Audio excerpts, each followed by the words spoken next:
Gloria in excelsis Deo, et in terra pax hominibus, bone voluntatis. Un saludo afectuoso y muchas gracias por haber tenido la gentileza y la amabilidad de interesarse por estas reflexiones sobre la música en la liturgia. En mi condición de director del coro de la Catedral de El Burgo de Osma, salmista y ocasional organista, quiero compartir algunas ideas sobre la música litúrgica. Recalcar qué es la música litúrgica y qué no es música litúrgica. Especialmente qué no se debe hacer en lo que atañe a la selección e interpretación de la música en la liturgia, de acuerdo con las disposiciones del magisterio de la Iglesia al respecto, porque a veces resulta más clarificador señalar lo que está mal a modo de guía para hacer lo contrario. Como punto de partida me parece oportuno recordar unas palabras que el Papa Benedicto XVI pronunció el 16 de abril del año 2007. Doy las gracias a los que unen música y oración en la alabanza armoniosa de Dios y de sus obras. Nos ayudan a glorificar al Creador y Redentor del mundo, que es obra maravillosa de sus manos. Efectivamente, es de agradecer la dedicación y el esfuerzo de tantas personas que cantan en las celebraciones litúrgicas. Pero antes de entrar en consideraciones concretas sobre la música litúrgica, sería preciso aclarar qué es la liturgia. Liturgia es el conjunto de actos y ceremonias con los que la Iglesia rinde culto a Dios y que apostilla el Sacrosanctum Concilium del Vaticano II, realizan la santificación del hombre.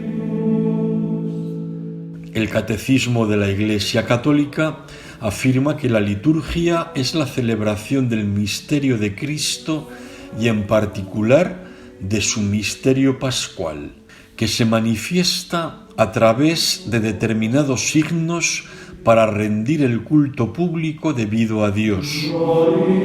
Por tanto, si la finalidad de la liturgia es dar gloria a Dios y santificar a los hombres, la música litúrgica ha de servir para dar gloria a Dios y santificar a los hombres.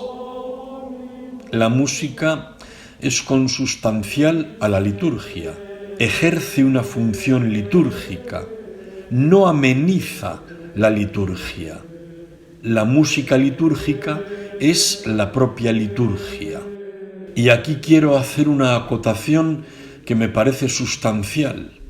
Toda música litúrgica ha de ser necesariamente sacra o sagrada, pero no toda la música sagrada o piadosa es apta para ser interpretada en la liturgia. No digo ya la música específicamente profana, que por supuesto, sino que no toda la música sagrada es apropiada para la liturgia. En ello abundaremos más adelante. Son varios los documentos magisteriales pontificios dedicados a la música en la liturgia en los siglos XX y lo que llevamos de XXI. Solamente haremos mención a algunos de ellos.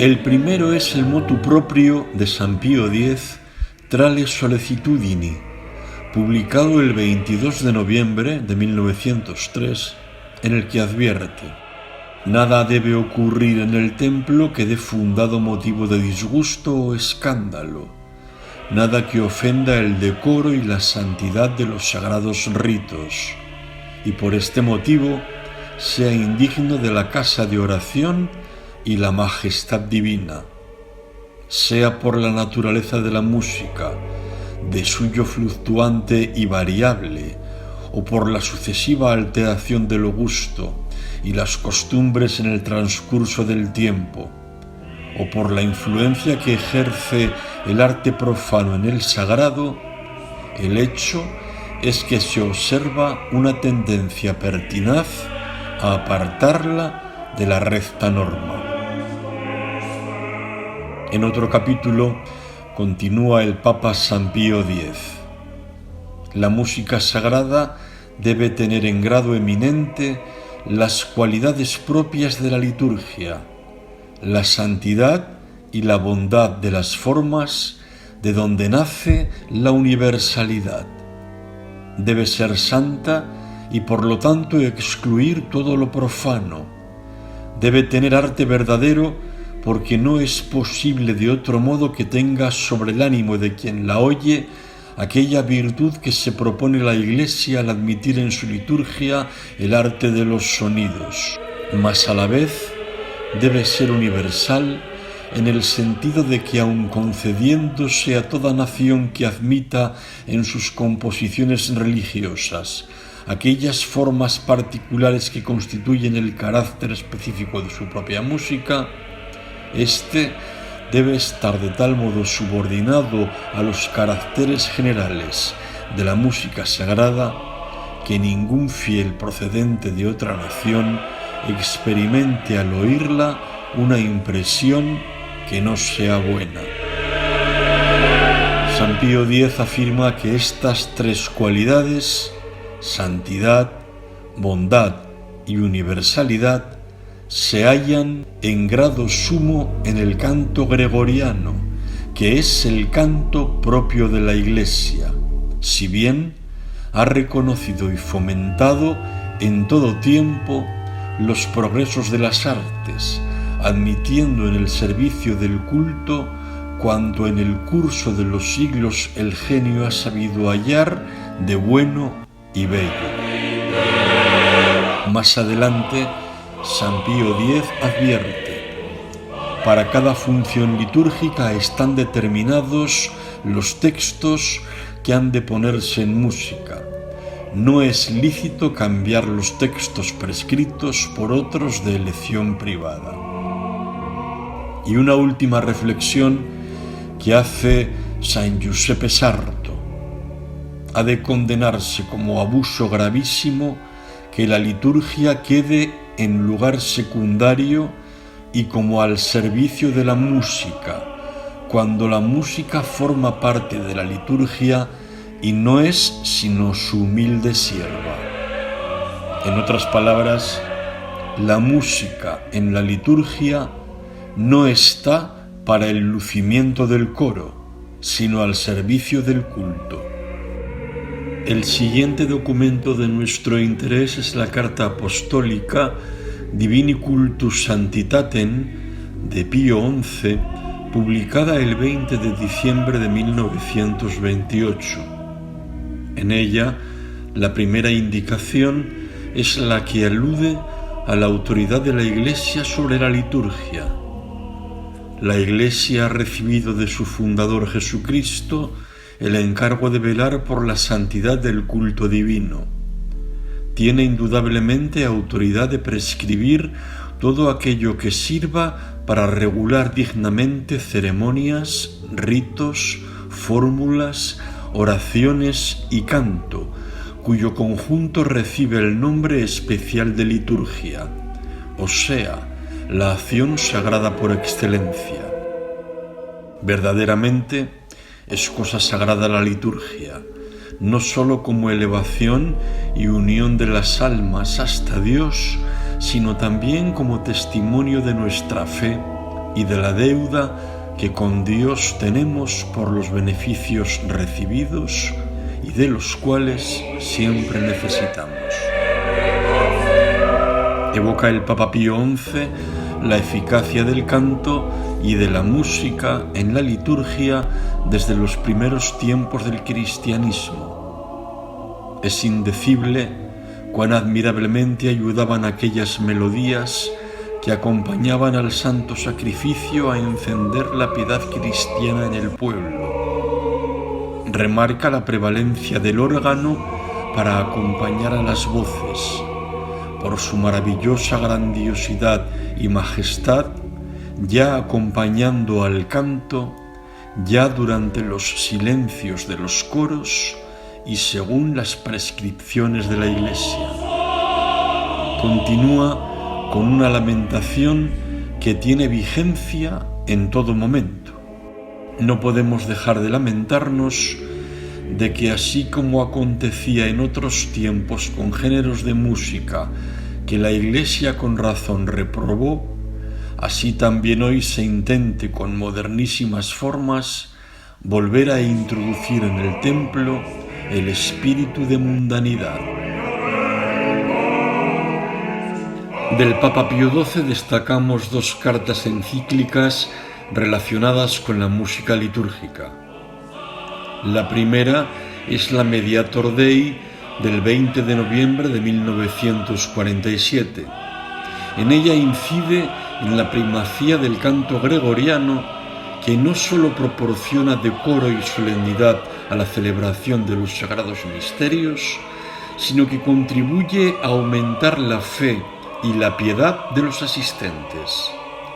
Primacía que no es exclusividad, pues esto no quiere decir que la música y el canto moderno hayan de ser excluidos del culto católico, siempre que no tengan ningún sabor profano ni desdigan de la santidad del sitio o de la acción sagrada, pues pueden contribuir no poco a la esplendidez de los actos litúrgicos.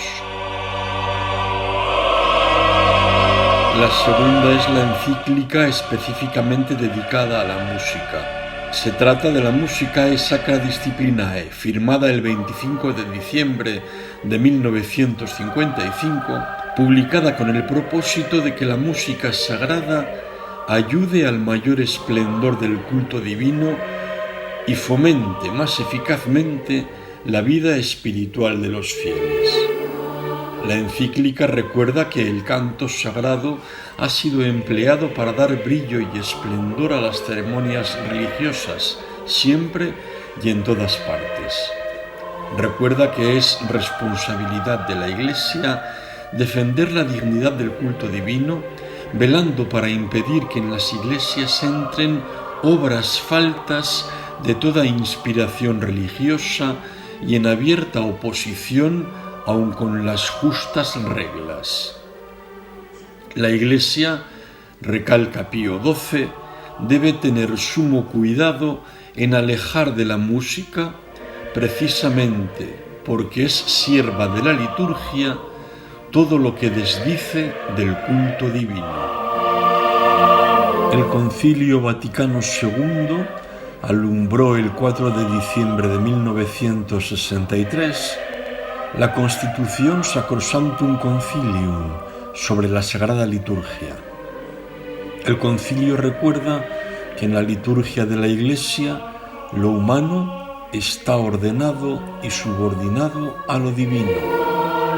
Específicamente indica que la música litúrgica, como la liturgia misma, viene de la tradición y del magisterio de la Iglesia, y que sólo la jerarquía puede introducir cambios en la liturgia.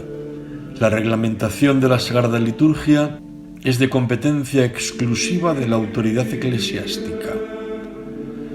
Ratifica el Concilio Vaticano II que el canto gregoriano es el propio de la liturgia romana y que, por tanto, hay que darle el primer lugar en las acciones litúrgicas. Los demás géneros de música sacra, y en particular la polifonía, de ninguna manera han de excluirse en la celebración de los oficios divinos, con tal que respondan al espíritu de la acción litúrgica. Insta el concilio asimismo a fomentar el canto religioso popular de modo que resuenen las voces de los fieles de acuerdo con las normas y prescripciones de las rúbricas. Finalmente, en cuanto a los instrumentos, ratifica la primacía del órgano de tu voz, admitiéndose otros instrumentos siempre que sean aptos o puedan adaptarse al uso sagrado, convengan a la dignidad del templo y contribuyan realmente a la edificación de los fieles. En 1967, la Sagrada Congregación de Ritos, actualmente Congregación para el Culto Divino, publicó la instrucción Musicam Sacram, en la que recuerda que corresponde exclusivamente a la sede apostólica establecer los grandes principios generales que son como el fundamento de la música sagrada en conformidad con las normas tradicionales. San Juan Pablo II publicó el 22 de noviembre de 2003 el quirógrafo con motivo del centenario del motu proprio tra le sollecitudini de San Pío X. En este documento, Juan Pablo II insiste en la necesidad de purificar el culto de impropiedades de estilo, de formas de expresión descuidadas, de músicas y textos desaliñados y poco acordes con la grandeza del acto que se celebra. Advierte que la música litúrgica debe respetar la plena adhesión a los textos, la consonancia con el tiempo litúrgico y la adecuada correspondencia a los gestos propios del rito.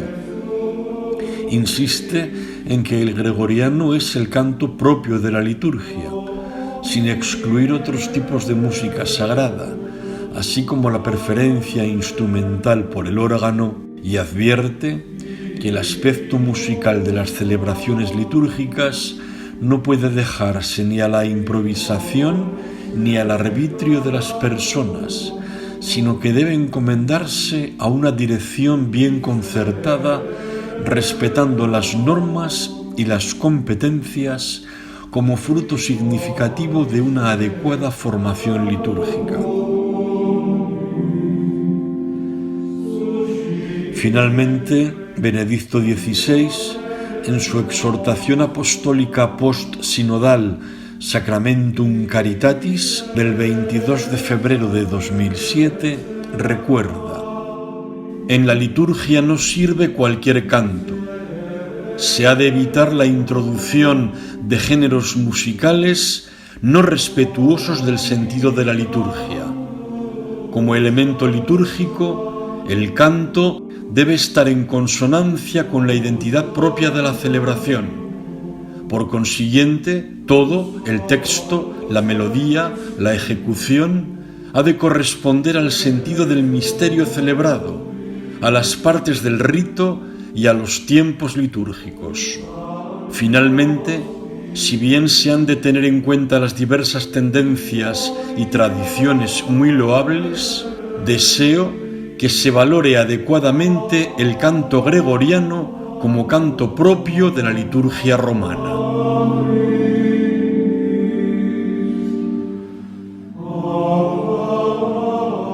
Como se puede apreciar, el magisterio de la Iglesia es coherente, concordante, coincidente e insistente en lo que atañe a las prescripciones con respecto a la música litúrgica.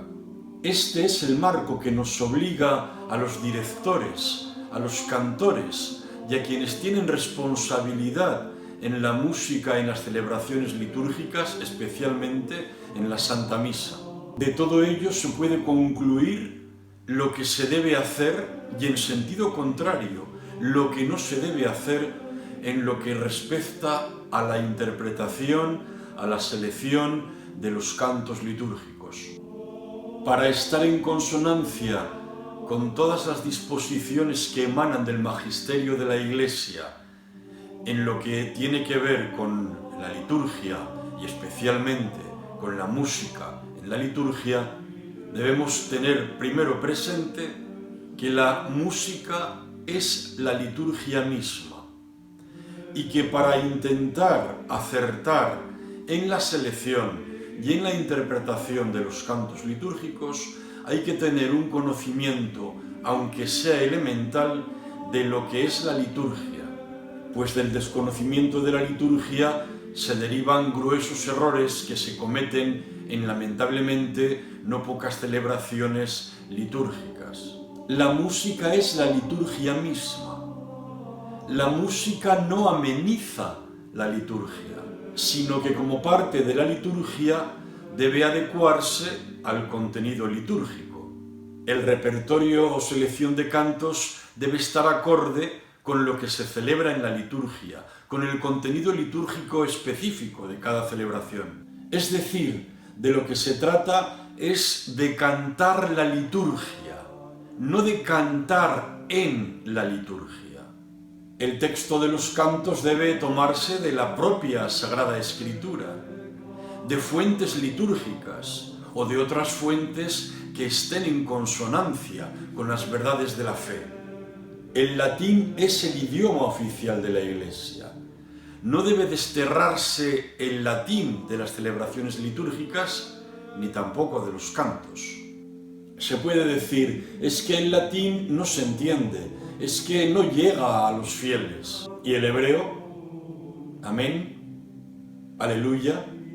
Todo el mundo sabe lo que quiere decir amén o aleluya, y son palabras hebreas. O el griego, Kyrie. En resumen, lo que hay que hacer es conocer la liturgia, para no cometer errores en la música litúrgica, errores derivados de un desconocimiento de la propia liturgia y de lo que prescribe el magisterio de la Iglesia al respecto. Si me permiten, vamos a indicar algunos errores que se suelen cometer con cierta frecuencia en algunos templos durante la misa en lo que a la música se refiere. Es decir, vamos a señalar lo que no hay que hacer. ¿Qué no se debe hacer? No se deben cantar piezas u obras que no son litúrgicas o propias de la liturgia. En la liturgia solo se debe interpretar música especialmente concebida para la liturgia. Cada música tiene su espacio. Hay música muy buena, incluso hasta piadosamente buena, pero no porque sea buena puede entrar al templo. La ropa y el calzado deportivo son estupendos para correr, para hacer deporte, pero uno no se viste con ropa deportiva para ir a una boda, y al contrario, a nadie se le ocurre ir de traje y corbata para jugar un partido de fútbol o para correr los 1500 metros lisos. Ni se ponen las mejores galas para chapotear en una piscina o para pasear por la orilla de la playa. No se deben cantar piezas profanas. Si decimos que no toda música sacra es factible de ser tenida como música litúrgica, en ningún caso la música profana debe ser cantada en una celebración litúrgica. Jamás se puede cantar en las celebraciones dentro del templo música profana, por muy alta que se estime sea su calidad musical o por muy popular que resulte para los asistentes. ¿Es que la música profana es mala? No, pero no es apropiada para la liturgia. Cada cosa en su sitio. Se puede decir, es que es una manera de hacer más popular la misa. No vale ese argumento. ¿Es que así se consigue que vaya más gente a misa? No, tampoco es válido ese argumento. La música profana no es propia de la liturgia. Insisto, no son ni el lugar ni el momento adecuados. Una celebración litúrgica, por su propia naturaleza, debe estar investida de sacralidad.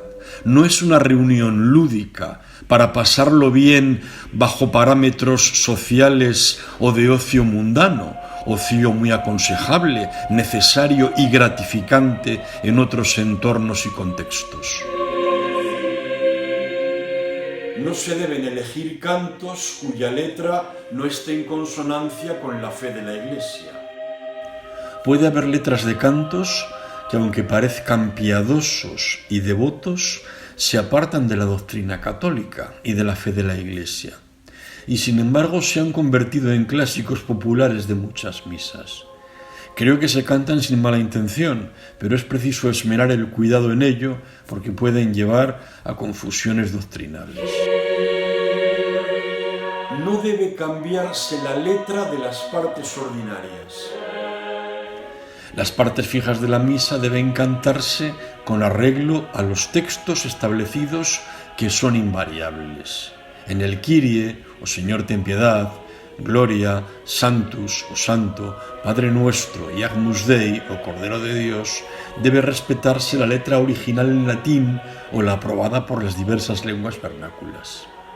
Jamás se puede cantar algo así como cielo y tierra pasarán, mas tu palabra no pasará. Cielo y tierra pasarán, mas tu palabra no pasará. o Padre nuestro, tú que estás en los que aman la verdad. ni cosas parecidas. En cualquier idioma que se cante, desde el latín a cualquier otro idioma actual, la letra no se puede cambiar en los cantos de estas partes. No puede cantarse en el Gloria, no sé cómo alabarte, ni qué decir, Señor. ni siquiera se puede cambiar el número de las veces en las que se proclama el Santo, que tienen que ser necesariamente 3. Y no se puede cantar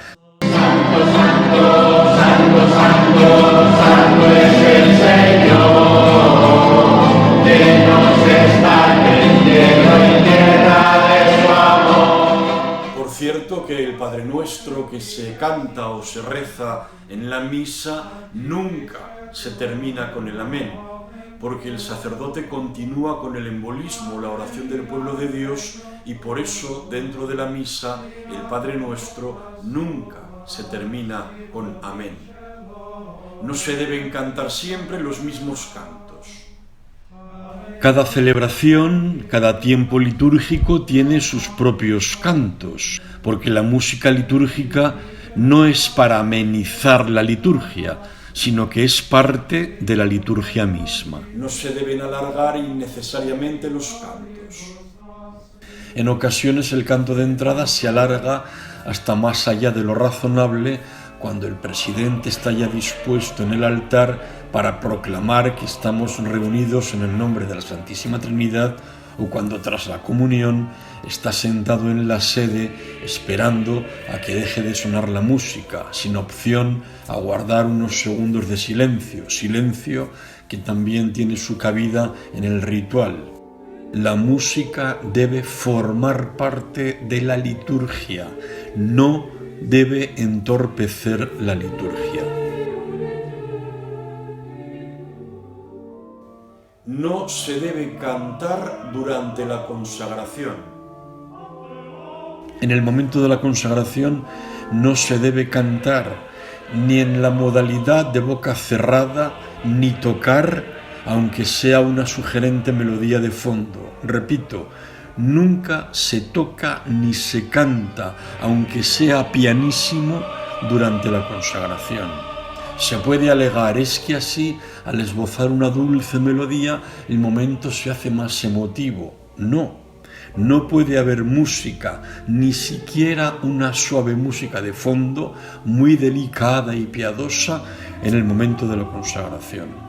La consagración, momento en el cual el pan y el vino se convierten en el cuerpo y en la sangre de Cristo, se hace en completo silencio y solo deben sonar las palabras del consagrante o de los consagrantes. No se debe cantar durante el rito de la paz. Tampoco se canta durante el rito o gesto de la paz. Por cierto, que este gesto es suprimible y no obligatorio. Un servidor, y es una opinión personal, es partidario incluso de suprimirlo de forma normativa. ¿Por qué digo esto? Porque es un momento propicio para la algarabía, la conversación y el barullo. Y porque aun haciéndose de forma sobria, despista y hace pasar inadvertido uno de los gestos más importantes de la misa, la fracción del pan. Y porque es Cristo quien da la paz, no nosotros. Pedimos, danos la paz.